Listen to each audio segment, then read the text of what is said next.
ذاکر حسین کے دن کا آغاز اس امید پر ہوتا ہے کہ شاید آج قسمت ان پر مہربان ہو جائے۔ اچھے وقتوں کے انتظار میں کئی دہائیاں گزر گئیں، لیکن ہنر کو قدر نہ مل سکی۔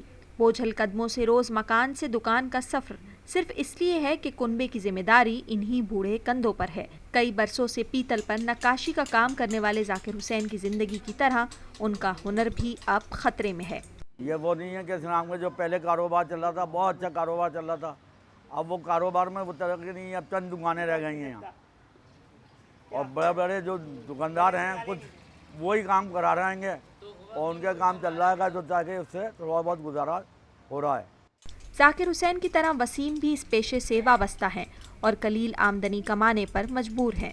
پیتل کا کام کرتا ہوں میں، تقریباً 8-10 سال ہو گئے میرے کو کام کرتے ہوئے، 400-500 روپے دیہاڑی کمائی ہے۔ پیتل گلی میں نصف صدی سے قائم یہ دکان ہنرمندوں کے اس ہنر کو بیچنے کا ایک ذریعہ ہے۔ دنیا بھر میں پیتل کے ان ظروف اور دیگر اشیاء کی بہت مانگ تو ہے، لیکن اس کاروبار سے منسلک خورشید صاحب کا کہنا ہے کہ قیام پاکستان کے وقت پیتل کی نقاشی کرنے والے ہنرمندوں کی تعداد ہزاروں میں تھی، جو اب چند سو رہ گئی ہے۔ پہلے کے نسبت اب جو ہے یہ کام تقریباً اگر 100% مال جاتا تھا، اب 20% رہ گیا ہے۔ ذاکر حسین اور ان جیسے کئی ہنرمندوں کی امید اب ٹوٹتی جا رہی ہے۔